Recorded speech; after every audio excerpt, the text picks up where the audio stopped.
It's a Thursday evening in Anchorage, Alaska. A police drone is flying a routine sweep along a walking trail near an apartment complex in Midtown. Nothing unusual, just trees, gravel, and a storm drain. Then, the camera catches something. A pillow. Sitting where a pillow has no business being, half hidden at the edge of a drainage grate. An officer walks over, kneels down, lifts the lid, and what's underneath changes everything. 4 days earlier, a 21-year-old woman had been reported missing by her husband. Tonight, they find her, less than 100 yards from her own front door. Here's the part that should make your skin crawl. While she was lying there, her husband was walking those exact trails, handing out flyers, asking strangers if they'd seen her.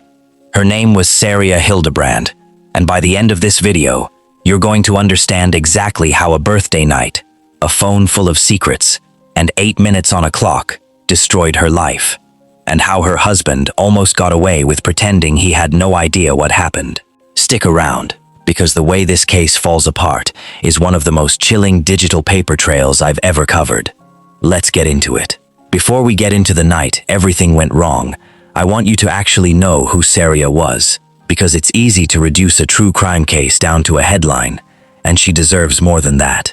Saria was born in Idaho and raised in Utah. She graduated from Hillcrest High School in Midvale, with family roots in the small town of Mount Pleasant.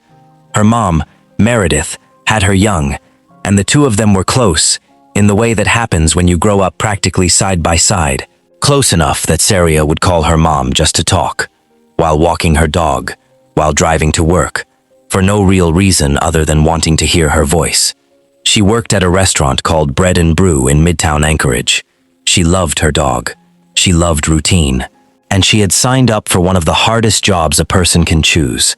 She was training to be a combat medic. Think about what that actually means. A combat medic is the person everyone else depends on when things go wrong. While others take cover, the medic moves toward the danger. Saria had enlisted first with the Utah Army National Guard, then transferred to the Alaska Army National Guard, specifically so she could get the medic training faster. That was a deliberate, ambitious choice. She wanted to help people, and she picked the most hands-on way possible to do it. People who knew her described someone warm, funny, and full of life. Her mother has said that in the days after Saria's death, she kept hearing new stories from people whose lives Saria had touched, and that it gave her a strange kind of comfort in the middle of the worst pain imaginable. And here's what matters for this story. Saria was not a woman who seemed to be falling apart.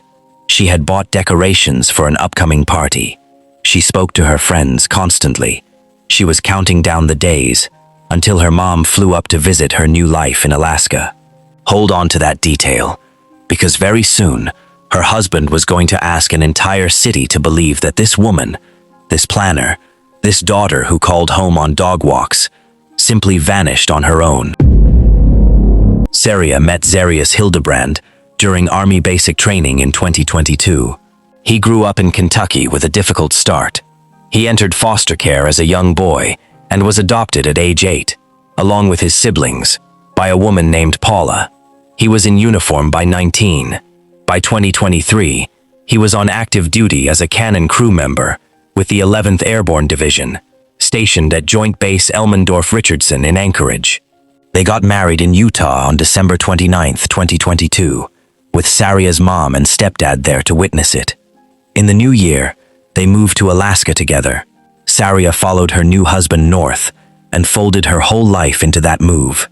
The medic program, the fresh start, the dog, the plans for the future. 8 months later came his 21st birthday, August 5th, 2023. Now here's where I want you to pay close attention, because everything that happens next is going to hinge on a single night. It starts out completely normal, a birthday drink at the apartment, then out to Dave & Buster's for more. By his own later account, Zarius had 5 or 6 beers there. Then it got heavier, shots, mixed drinks, drink stacked on drink through the night, until the group tried to get into another bar, and a bouncer turned Zarius away because he was too visibly drunk. By his own account, he wasn't aggressive. He wasn't looking for trouble. He just wanted to go home and sleep it off. Around 2 a.m., The group climbed into a rideshare and headed back to the apartment.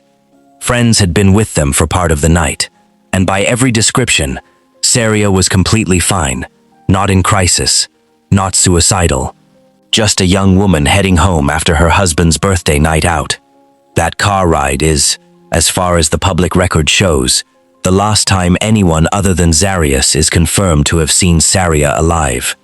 From here on, there's only one living account of what happened inside that apartment, because the other person never got the chance to tell hers. So let's follow the clock, because the clock tells a story words can't. Between about 2:12 and 2:24 a.m., a set of screenshots landed on Zarius's phone, sent from his own device. They exposed messages to a woman named Cheyenne back in Kentucky, along with evidence of contact with other women. In other words, proof of cheating, arriving in the middle of the night on her husband's birthday. Imagine being Saria in that moment, the screen lighting up, the slow, sick realization of what those messages actually mean. At roughly 2:40 a.m., Saria tried calling a friend. Nobody picked up. At 2:48 a.m., 8 minutes later, a neighbor woke up to the sound of a gunshot and called 911. Motive and gunshot, 8 minutes apart. Sit with that for a second. So what does Zarius say happened in between? This is where his story gets shaky. He told police he was blackout drunk, that he remembered nothing after the bar, that he woke up later that morning in his boxers, went looking for his phone, and found the screenshots that revealed his wife now knew everything. He said he went to talk to her and found her already dead, a single gunshot wound to the head. He remembers waking up. He remembers finding his phone. He remembers finding the screenshots. But he says he never heard a gunshot, and he doesn't know whether he fired one. I want you to think about that for a second, because I think about it every time I read this case file. How do you remember your boxers, your phone, and a set of screenshots in perfect detail, but forget a gunshot going off in the same room? Let me know in the comments. Do you think a blackout can really work that selectively? I read every comment on these videos, and I genuinely want to hear your take on this one. Here's where this case gets genuinely chilling, because of how ordinary everything looked from the outside. In the hours after that gunshot, while Saria lay dead in the apartment, Zarius's phone kept being used. Web searches, social media. Prosecutors say he was scrolling through his phone in the same room where his wife's blood was soaking into the mattress. Later that same day, he searched for something else, firearms, specific makes and models. Then, at around 10:45 that Sunday morning, a text went out from Saria's own phone to her co-workers at Bread and Brew. She wouldn't be coming in. A co-worker replied that Saria would need to call the owner directly to officially cancel her shift. The response came back that she didn't have his number. Except she did. It was saved in her phone. Her co-workers knew this, because she'd used it before to call off a shift in the past. The owner later confirmed his phone never rang that morning. So whoever sent that text wasn't Saria. Someone else was inside that apartment, typing messages under her name, and they didn't know her well enough to pull it off. The lie was too polite to be her, and too clueless about her own life to be anyone else. And here's the second problem, one that made the whole story collapse. Zarius told police that Saria had walked to work that Sunday morning and left her phone behind at the apartment. But a phone sitting on a counter cannot text your boss. When police pointed out that contradiction, Zarius denied sending the messages himself, and he couldn't explain how they'd been sent at all. That was the first loose thread. Once investigators pulled on it, the entire story started coming apart. Before we get into the shopping trip that's about to make your stomach turn, if you're new here, hit subscribe and turn on notifications, because I cover a new case every week, and you do not want to miss what's coming. And if this story has already got you hooked, drop a like right now and comment one word describing how you're feeling about Zarius so far. I read every single comment, and I want to know what you're thinking before we go any further. Okay, let's keep going. While that fake text was going out to Saria's co-workers, a very real trail of receipts was being laid down across Anchorage. That same Sunday, investigators later established that Zarius made a series of purchases. At a Fred Meyer store, he bought new bed sheets, a mattress cover, hydrogen peroxide, and an empty spray bottle.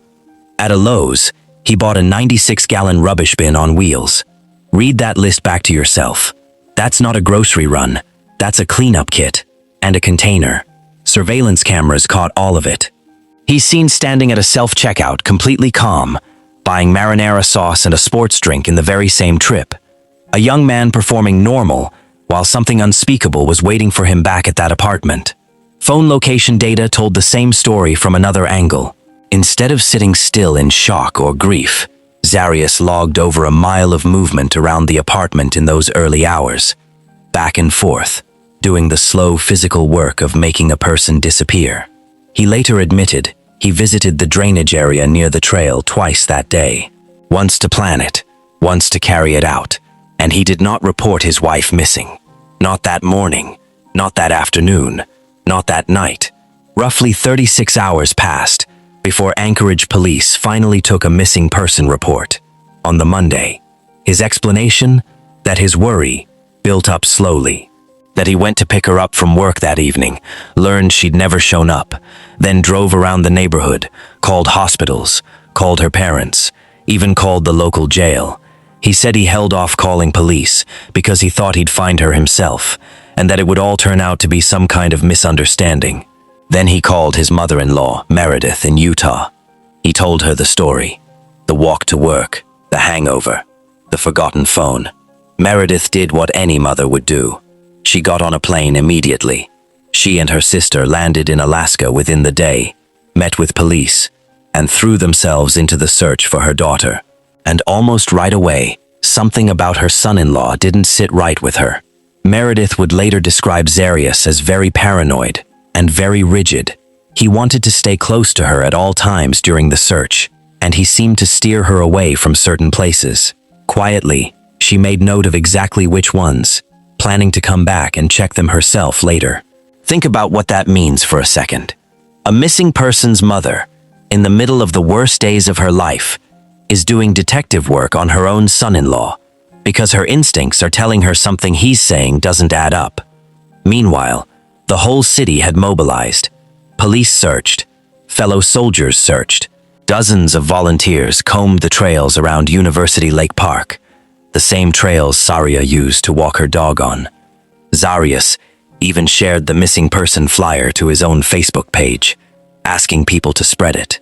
He walked those trails alongside the searchers, right next to the people looking for the woman he already knew was dead. Everyone around him was asking the same 3 questions. Where is she? What happened? When will we find her? Everyone, that is, except the one person who, the state would later argue, never needed to ask, because he already had every answer. There's one more detail from those days that prosecutors would later use to devastating effect. Before Saria's body had even been found, while she was still officially only missing, Zarius asked her mother what keepsakes he should give the family to remember her by. Maybe, he suggested, her baby blanket from childhood. Maybe her wedding ring. He was choosing mementos for a woman he was publicly claiming he still hoped was alive. So, quick question for you watching this. If someone you loved went missing, and your spouse started asking what keepsakes to hand out before anyone had even found a body, would that be the moment your gut told you the truth? Let me know down in the comments. Back inside the apartment, the physical evidence was already stacking up against him. When detectives first walked through, the only bed in the home had been stripped down to a bare mattress pad, with a brand new set of sheets sitting folded on a table nearby. Then a detective asked to look under the bed. Zarius refused. He said there was embarrassing stuff under there. He insisted his wife couldn't possibly be under the bed frame because, in his words, she wouldn't fit. Picture being that detective. You are searching for a missing woman. Her husband is physically blocking you from looking under his own bed, and his reason is that it's too embarrassing to check. If you were in that room, what's the first thing you would have said back to him? I have a feeling most of us land in the exact same place on this one. A search warrant was coming, and it would tell the real truth. The trial opened in June 2026, in Anchorage, in front of Judge Peter Ramgren. It ran for roughly 2 weeks. Dozens of witnesses testified for the prosecution, against just a handful called by the defense. Under that search warrant, the apartment gave up the rest of its secrets. Beneath the stripped bedding, the mattress was soaked with human blood, all the way down through the carpet and into the wooden bed frame itself. Investigators sprayed the chemical agents that reveal blood even after someone tries to scrub it away, and the room lit up. More blood in the bathtub, more across the floor. The afterimage of a cleanup that never quite worked. But the heart of the forensic case came down to one thing: distance. The state's firearms and toolmark analyst told the jury that the fatal shot had been fired from what's called an intermediate range, not a contact wound, where the muzzle is pressed directly against the skin, but somewhere between roughly 6 and 12 inches away from Saria's head, most likely close to 6. The shot was also angled slightly upward. Why does that distance matter so much? Because in a genuine self-inflicted gunshot wound to the head, you typically see a contact wound, the barrel pressed right against the skin. This wasn't that. Prosecutor Brittany Dunlop laid it out for the jury as plainly as possible. If the barrel had been held against Saria's head, the wound and the blood spatter pattern would have looked completely different. They didn't. And she reminded the jury of something else. Being blackout drunk doesn't erase what your hands have done. The defense, led by attorney Lacey Brewster, never tried to paint Zarius as innocent of the cover-up. They admitted the lies. They admitted the hiding of the body.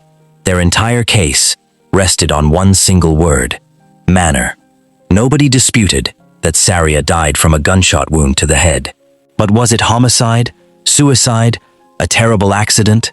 The defense argued that was genuinely uncertain, and where there's reasonable doubt about how someone died, they told the jury, there's reasonable doubt about whether anyone caused it at all. Mistakes, Brewster argued, are not the same thing as murder. It was a careful, narrow argument. It lived entirely in the gap between what Zarius had clearly done after the gunshot and what could actually be proven about the moment the gun went off. But the prosecution had one more question waiting, and it was devastatingly simple. If Saria took her own life, or the gun went off by accident, there was still a gunshot fired inside that apartment in the dead of night. A neighbor across the way heard it clearly enough to wake up and call 911. So how, the prosecutor asked the jury, did the husband, lying right there beside her, just feet away in the same bed, not hear the very same shot a stranger across the street heard through the walls? You cannot be close enough to be the grieving witness, and far enough away to have slept through it. Not both. Here's what the prosecution wanted the jury to notice most: which details Zarius could remember, and which ones he conveniently couldn't. He remembered his boxers. He remembered finding his phone. He remembered the screenshots in exact detail. He remembered, later on the stand, the entire physical process of moving his wife's body, step by step, with disturbing precision. But the trigger, the gun, where he even found it, on those specific details, and only those, his memory went completely dark. Zarius actually took the stand in his own defense. He said he wanted to clear up the lies. He admitted the affair. He admitted the drinking. And then, in flat, unflinching detail, he admitted the cover-up itself.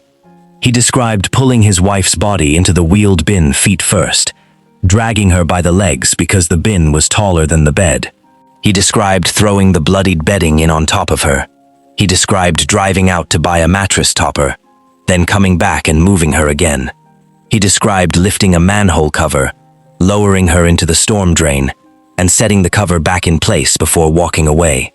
He even said he'd brought along a can of gasoline, intending to burn the bedding, and then decided against it. He described his own state of mind in those hours as emptiness, self-hatred, disgust. He said he knew, even while he was doing it, that what he was doing was monstrous, and he did it anyway, methodically, over the better part of a day, while a text sent in his dead wife's name told her workplace she'd simply called in sick. The prosecution pressed him hard on one point. If he really woke up to find his wife already dead, innocent of the shot, terrified, grief-stricken, why not call for help? Why not call 911? or her mother, or literally anyone? Why buy a trash bin and a bottle of peroxide instead? His answers kept circling back to panic and shame. He said he was afraid. He said he knew exactly how it would look. So instead of picking up the phone, he picked up his wife's body. What he would not say, not once, under any question, was that he had killed her. And this is the part that matters most. He also would not say that he hadn't. Asked directly, under cross-examination, whether he had pulled the trigger, he said he didn't know. Asked whether he wanted the jury to believe his wife had fired the gun herself, he said it wasn't up to him what the jury believed. Two people on that witness stand framed him more sharply than any piece of physical evidence ever could. The first was his adoptive mother, Paula. She wept on the stand before the jury had even been brought into the room. She described a son who had been a role model to his younger brother, and who, in her experience, had never once shown a violent temper. Then, on cross-examination, the prosecution made one quiet observation. Across every single phone call she'd had with her son since his arrest, he had never once mentioned missing his wife. Not one time. The second was a fellow soldier, a first sergeant named Toby Harry, who visited Zarius in jail after his arrest. According to Harry, they hadn't even been discussing the case, until Zarius told him he had a message he wanted passed on. "I hope this thing isn't recording," Zarius reportedly said, "because I did what I did." Harry looked back at him, unsettled. Zarius was grinning. Harry reported the comment straight up his chain of command. On June 25th, 2026, after somewhere between 9 and 10 hours of deliberation, the jury came back. They found Saria Hildabrand not guilty of murder in the first degree. They found him guilty of murder in the second degree, on 2 counts. And they found him guilty on 2 counts of tampering with physical evidence. The difference between first and second degree, in the end, came down to premeditation. The jury wasn't convinced he'd planned the killing in advance, but they were absolutely certain he had killed her. He stood and took in the verdicts with almost nothing showing on his face. The same flat, unreadable calm he'd worn on the surveillance footage. The same calm from the search parties. The same calm from the witness stand. He's facing a sentence of 15 to 99 years in prison. He's due to be sentenced on October 23rd, 2026. Out of everything laid in front of that jury, one piece of evidence was almost too small to bear. On Saria's own phone, detectives found a note she'd written back in April, months before she died. It wasn't about fear, and it wasn't about violence. It was a quiet little list of feelings. That he didn't call her pretty anymore. That he wasn't as affectionate. That things simply weren't the same as they used to be. A young wife trying to put words to something that had gone cold, with absolutely no idea how the story was going to end. She should have had decades to fill that phone with other notes instead. She had trained to save lives, twice over. She called her mom on dog walks. She bought decorations for a party that was supposed to happen. She counted down the days to a family visit that arrived instead as a funeral in Mount Pleasant, Utah, less than 9 months after her wedding day. Her mother has refused to let her disappear a second time. Meredith Barney flew up from Utah for hearing after hearing, across nearly 3 years, sitting in that courtroom so that everyone in the room kept seeing a daughter, not a case file. She said she just wants people to know how amazing her daughter was, and that hearing how many lives Saria touched has brought her comfort in the middle of all of it. So let that be what you take away from this video. Not the drone, not the drain, not the receipts, and not the man who shared a missing person flyer for a wife he'd already hidden. Let it be the medic from a small town in Utah who spent her whole short life moving toward the people who needed her most. If this story moved you, hit subscribe, drop a like, and tell me in the comments, what part of this case struck you the hardest? I read every comment, and I'll see you in the next one. Please don't forget, Saria Hildabrand.